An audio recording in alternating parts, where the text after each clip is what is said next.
The rope burns his palms raw as he lowers another broken body down the cliff face.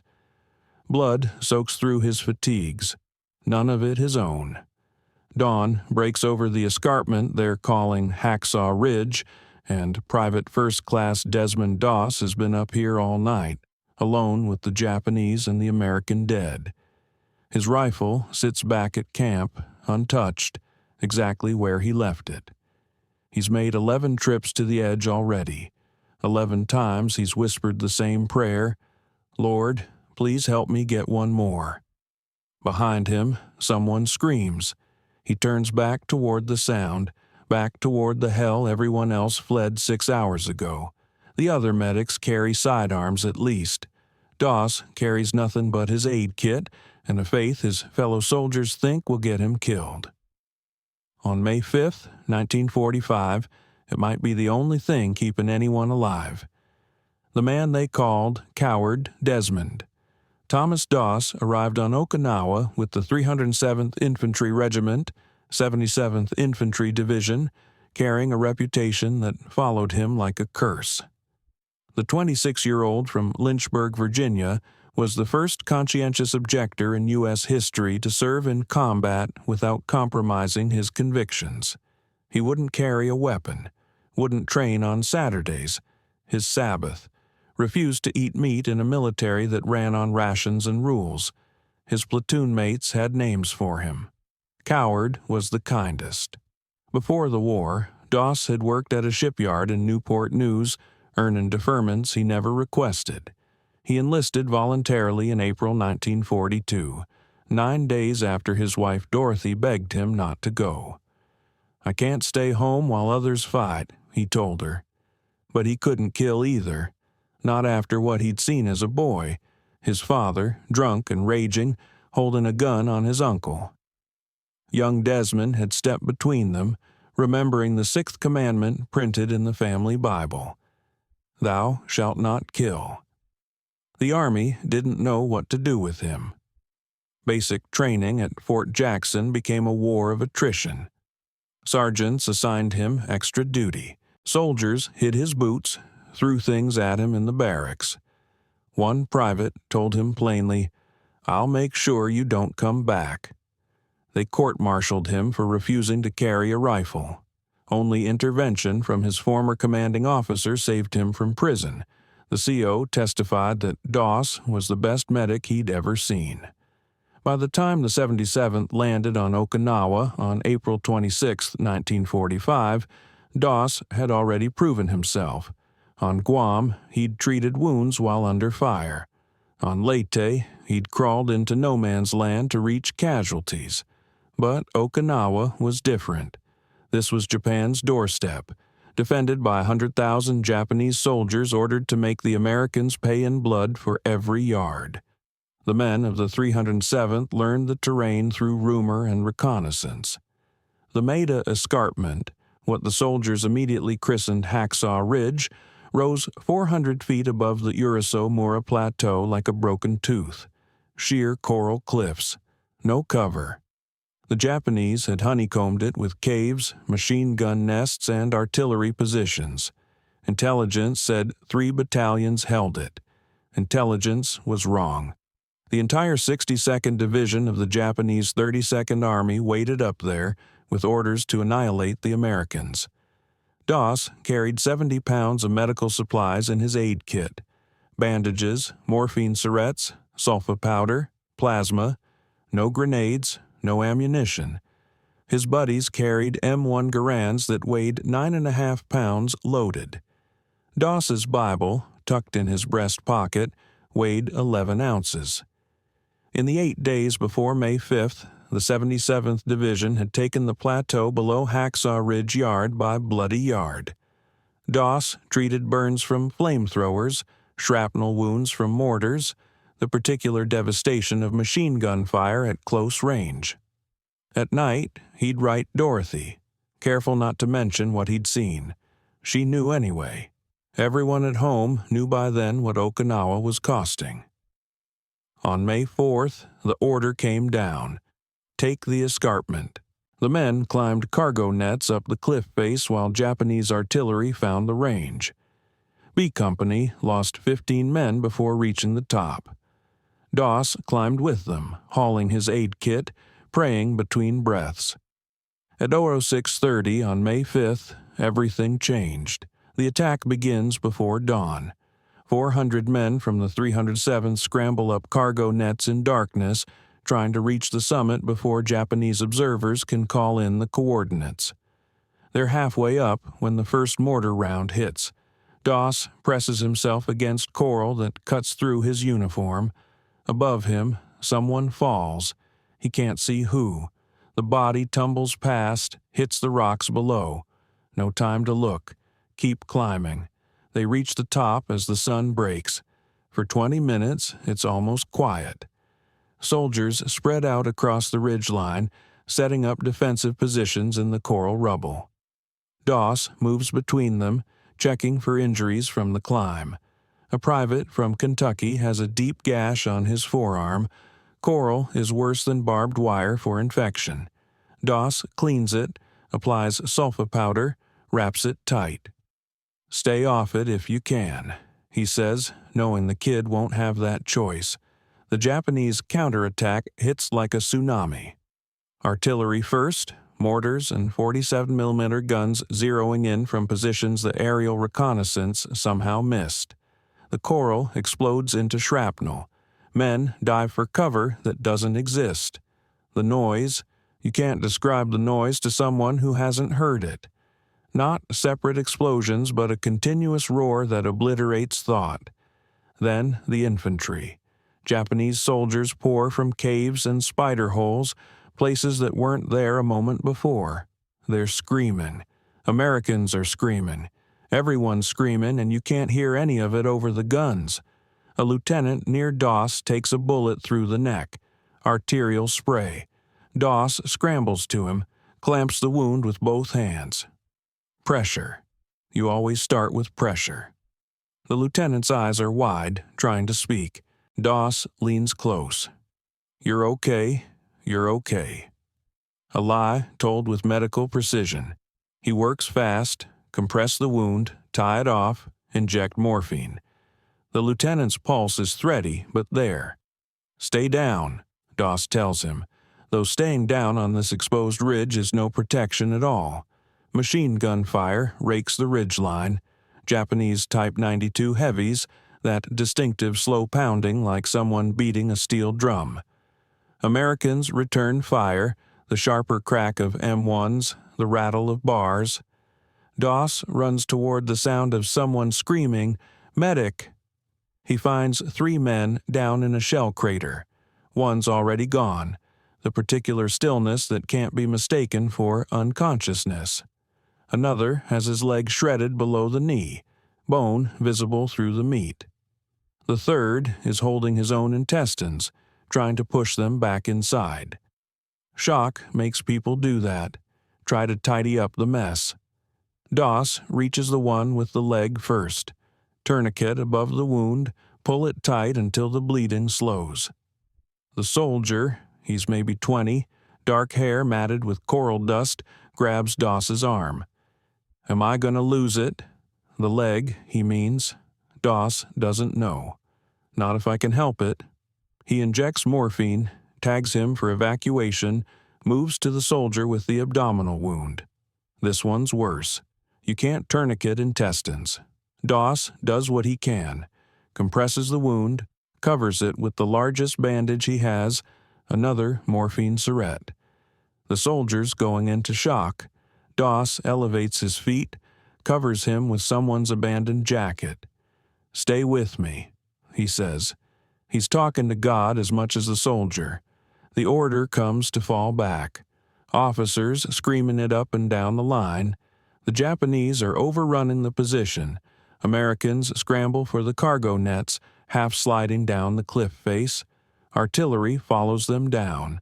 The Japanese walk it right to the edge. Doss looks around. Wounded men everywhere. At least 75, maybe more. He does the math instantly. He can't carry them. Can't drag them. The cliff is too steep. The net's too narrow. The only way down is to lower them. He finds rope, 50 feet of it coiled near an abandoned machine gun position. His hands are shaking as he ties it off around a coral outcropping. He tests it, holds. First man, private with a sucking chest wound, barely conscious. Doss fashions a harness under his arms, loops the rope, lowers him down hand over hand. The rope burns through his gloves.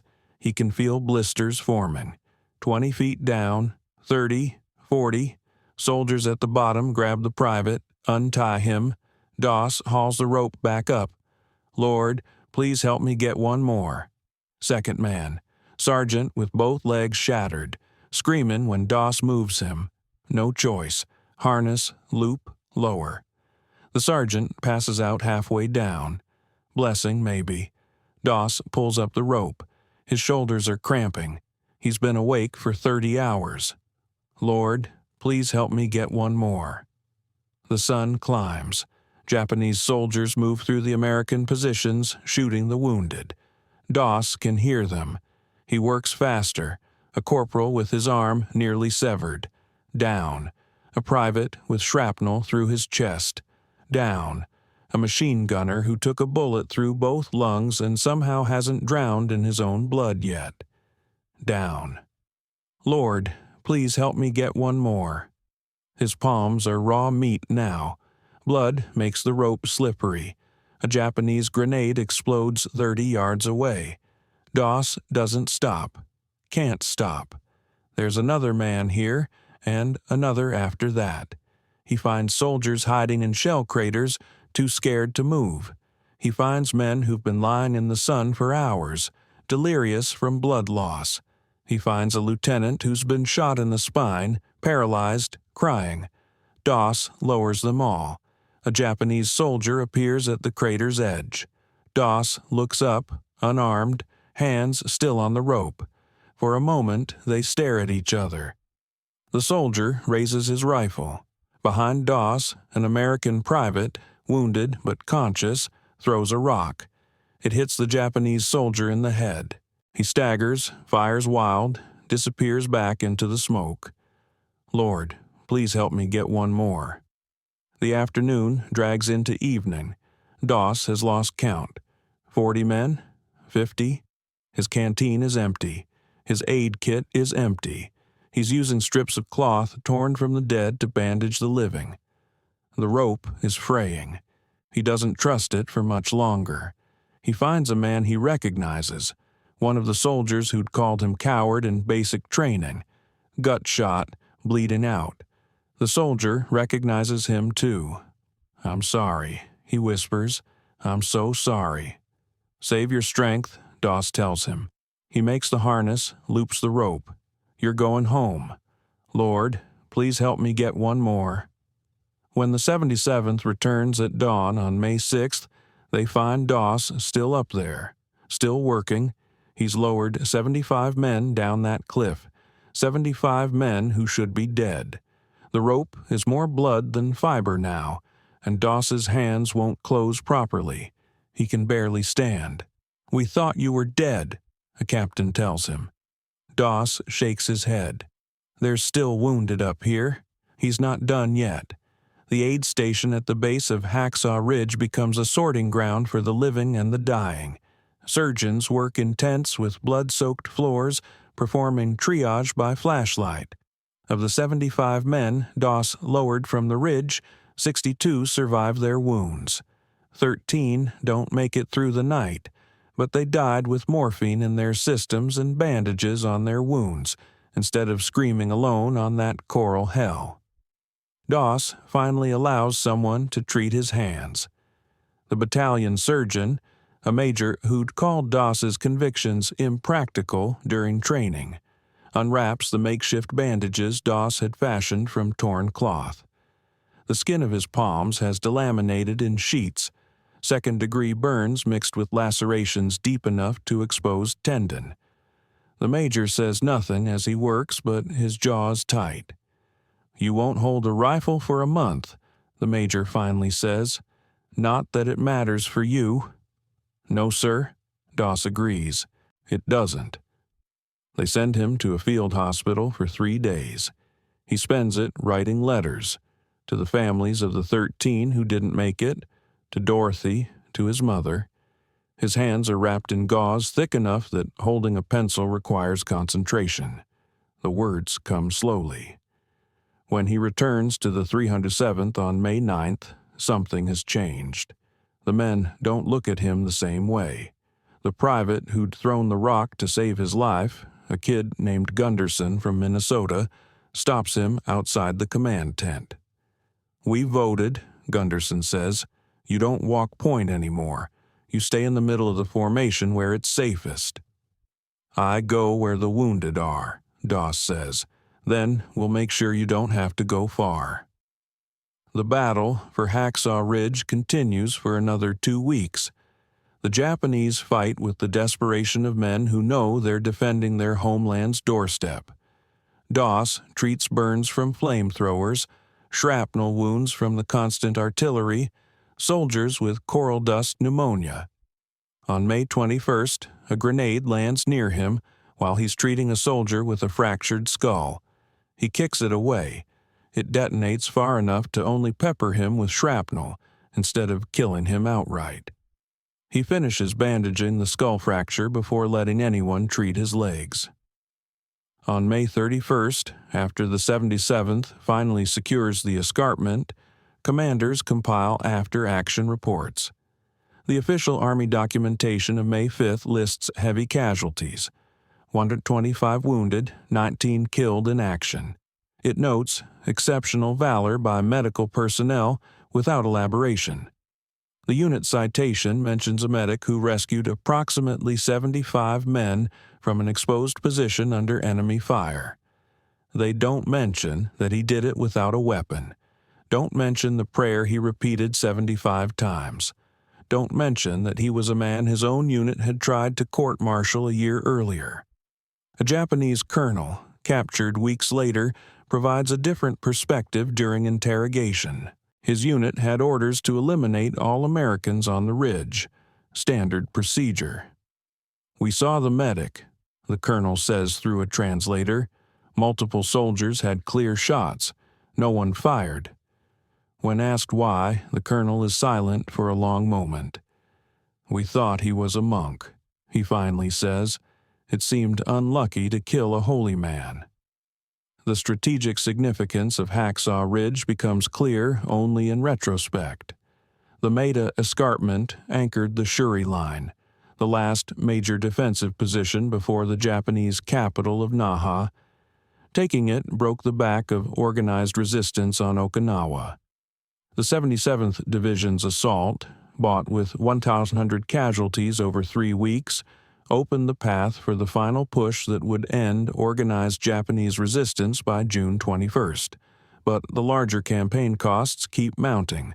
By the time Okinawa is declared secure, 12,520 Americans are dead, 38,916 wounded. Japanese military deaths exceed 100,000. Civilian casualties, Okinawan families caught between two armies, reach 150,000. The mathematics of total war, written in blood on coral. The gap between official narrative and ground truth widens in peacetime. Press accounts praise American valor, Japanese fanaticism. Photos show flag raisings and generals shaking hands. They don't show the kid from Denver who survived Hacksaw Ridge, but started screaming in his sleep and couldn't stop. Don't show the letters Doss writes to families, explaining how their sons died quickly, painlessly, lies told because some truths serve no purpose. What changes? Army policy on conscientious objectors shifts, not immediately, not officially, but in practice. The next war, Korea, 3 years away, will see medics permitted to serve without weapons, their convictions documented and respected.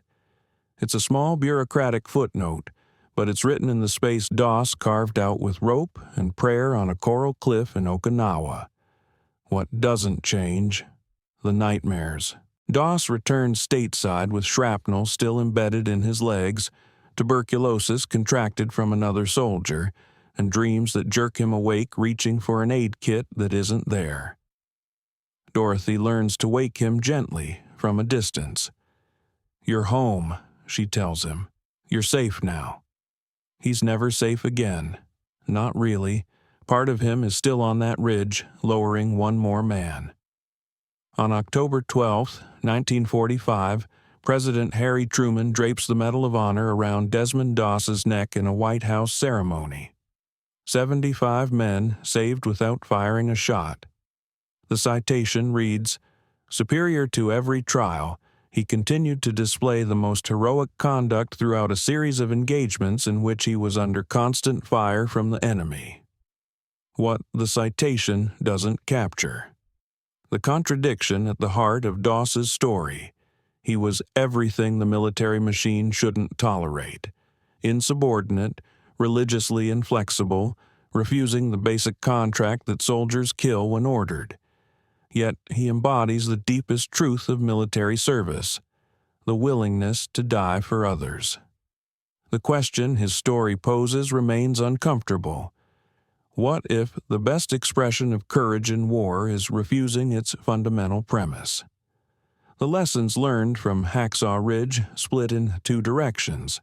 Tactically, the Army incorporates new protocols for cliff assault, better casualty evacuation procedures for exposed positions. The experience shapes training manuals on vertical warfare that will see use decades later in Afghanistan. But the deeper lesson, about the nature of service, about what constitutes heroism, gets buried beneath easier narratives about American grit overcoming Japanese determination. Doss never speaks about May 5th the way others do. Interviewers ask about courage, about how it felt to be under fire for 16 hours. He redirects, "I was just doing my job. Any medic would have done the same." They wouldn't have, and they didn't. The other medics retreated with their units. Doss went back. The families know the truth.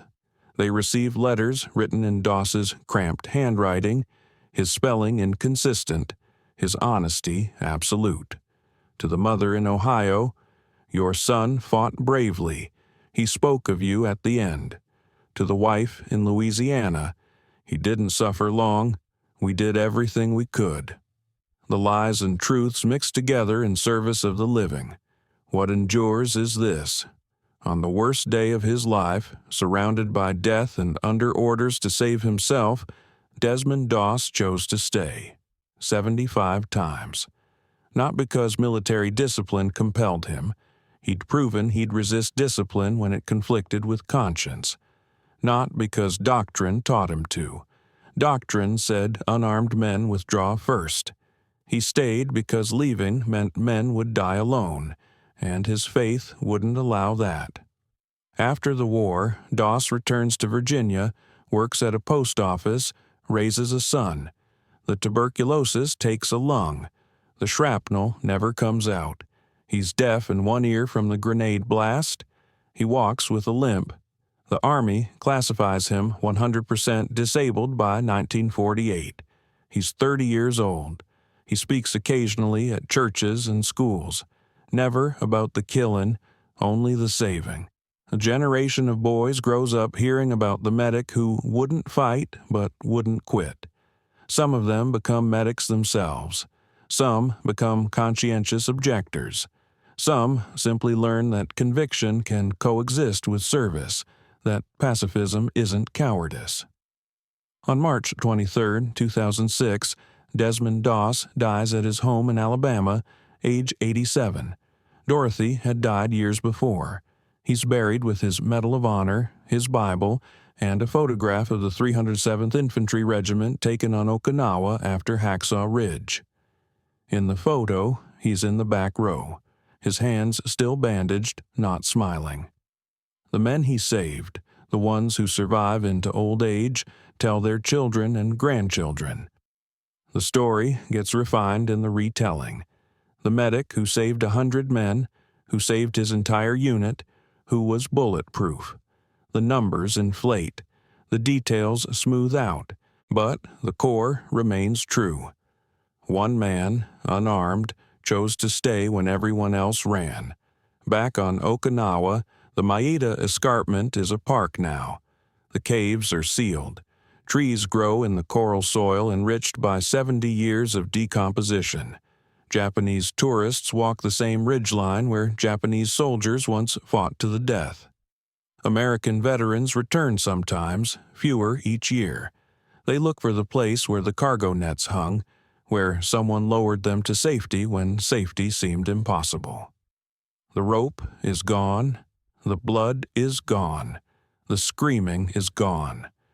What remains is the question Desmond Doss's life poses to everyone who hears his story. When your moment comes, when conviction costs everything and staying means dying, what will you choose? 75 men lived to answer that question because Desmond Doss already knew his answer. It was written in a Bible he carried into combat, in a prayer he repeated until his hands bled, in the space between "Thou shalt not kill" and "Thou must not abandon." Lord, please help me get one more. One more, always one more, until there was no one left to save, and he finally came down from that ridge, and the war let him go home.